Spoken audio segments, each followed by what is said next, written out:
I mean, it is an extremely good question.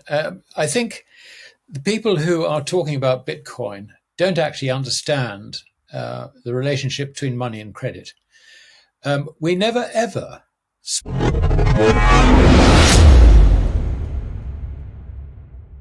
Since the invasion of Ukraine, Russia has faced profound geopolitical and economic changes. The EU, US, UK, and G7 have imposed complex sanctions to weaken Russia's economy by restricting access to international markets, financial systems, and technology. However, countries like India and China have not supported these sanctions and have become key markets for Russia. This shift has allowed Russia to mitigate the impact of Western sanctions by focusing on Asian markets, significantly influencing global commodity markets and showcasing Russia's resilience and adaptability.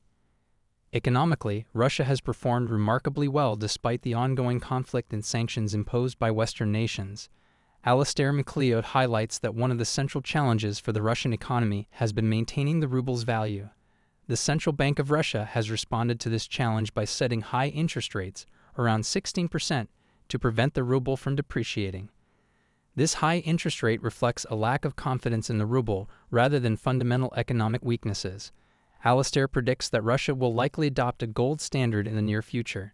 Such a move would allow Russian and allied banks to purchase gold at lower interest rates in Western markets and sell it to the Central Bank of Russia at higher returns.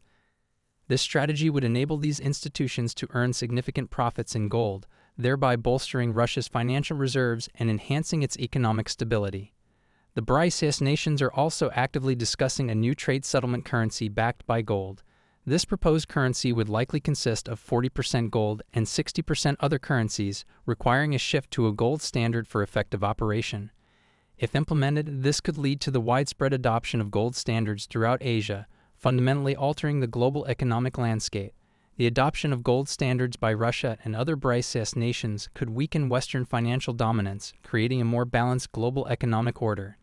Alasdair suggests this shift would enhance economic stability for these nations and reduce Western financial influence. We will present clips from Alasdair Macleod's interview, but before we do, if you want more videos like this, please hit the subscribe button and turn on the notification bell for more updates. Thank you and enjoy the video. Spend money. By money, I mean, gold or silver. I mean, except in the form of small coins. Maybe, in the old days it was copper coins. Now, even that's debased. For goodness sake, there's no silver in our 10 and 20p things. There's no gold in anything. There's no copper in any of it either. So, all that has been debased. So we work entirely on credit. It's credit which has actually allowed our economies to progress to the point where we're living like kings compared to the kings, say, of less than 100 years ago. I mean, the quality of life we have is absolutely fantastic, and that has been because of credit. Now, the point about a gold standard is that the credit value is tied as a gold substitute, if you like, to the value of gold. And the value of gold doesn't really rise, it doesn't really fall. Over the long term, it fluctuates a little bit, but it is very, very stable. The reason that gold works as a standard is because of that stability. And that stability is fed by an expansion in the quantity of above ground stocks, which keeps roughly pace with the expansion of the world population. So that is the way it works. Now we talk about Bitcoin, which has got a hard stop on it of 22 million units. And quite clearly, that will not work as a standard for credit.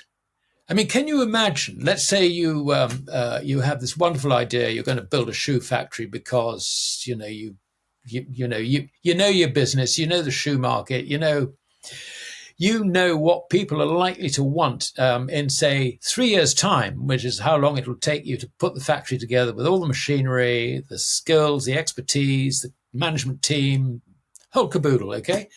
I mean, 3 years, actually, it's probably more like 10 nowadays with all these bloody regulations. But anyway, let's assume it's 3 years. Okay, if Bitcoin is the standard against which you will borrow the credit from the bank, what certainty do you have in the economic calculation for, so at the end of the day, you can calculate, what the value of the final product will be, measured in Bitcoin substitutes, okay? What's the value going to be? Is it going to be up, down, sideways? There's no stability there. You can't make that calculation. If, with this hard stop, over time, obviously, any expansion in the economy would mean that the value of those Bitcoin would rise, and with it, the cost of repaying your loan.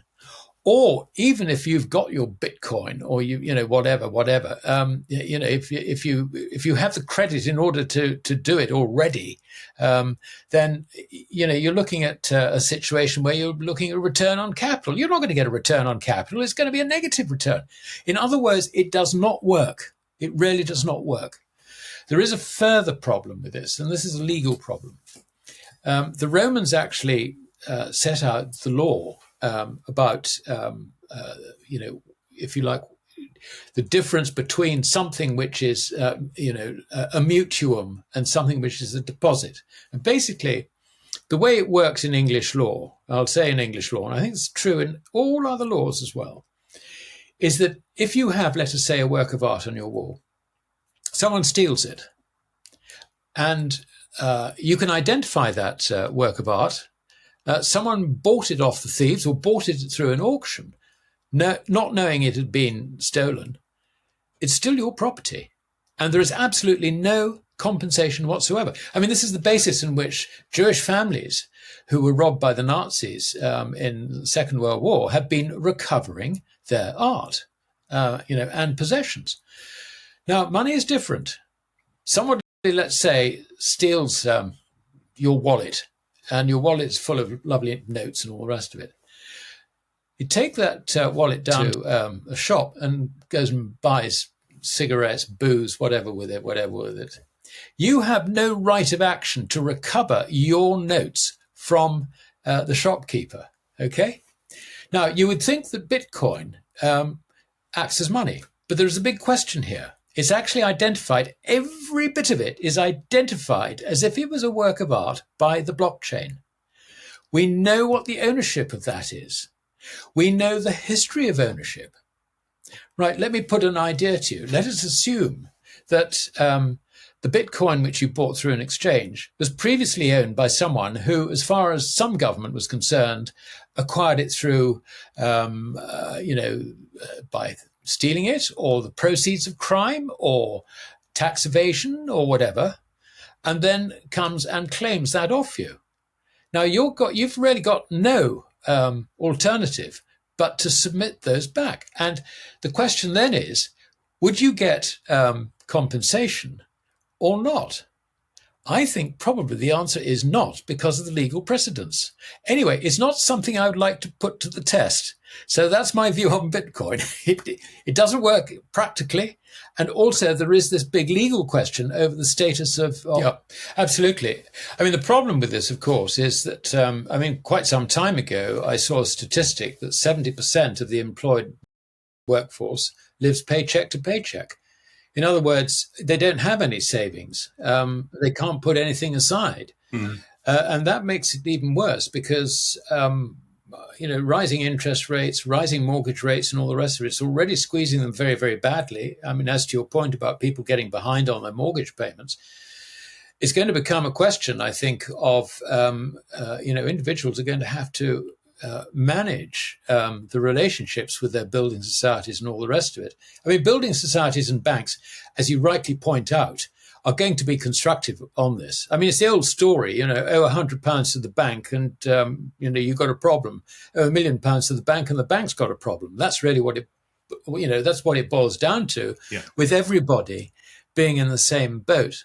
They're going to, the way to manage this is don't just, if you like, put your head in the sand and all the rest of it, but get into a dialogue with the bank, because the bank or the building society will recognize it has got a problem. It will not want to foreclose. That is the last resort.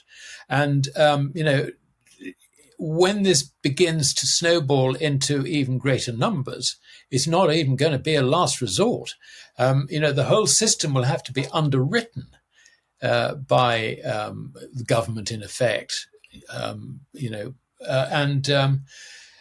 That, of course, leads to the dilution of the purchasing power of the currency. I mean, the liabilities coming down the road are just increasing all the time. But this is, if you're going to keep the roof over your own head, I think you're going to have to think seriously about your relationship with, your bank, your mortgage provider, whatever. But that is rather beyond us. I mean, we're just talking about an economic scenario which we can already see is beginning to arise. But for those who can afford to do it, who don't have these obligations, I think there is an increasing urgency in order to get out of credit as much as possible. And credit is not just a bank deposit. I actually don't worry about bank deposits. I mean, you've got money, if you've got currency sitting in, say, NatWest Bank, which is half government owned anyway, that's not going to go bust. They're going to do anything they can to stop banks going bust. Let's face it. So, but the problem is the currency. The currency is credit. It is an obligation which is owed to you by the central bank. Now, I mean, I have economists, even Austrian economists, who don't actually understand that point. They think that the currency has actually replaced gold as money, and consequently, they ignore the fact that there is a balance sheet entry on a central bank's balance sheet which shows currency as a liability. A liability to who? To you and I, to the extent that we own the currency.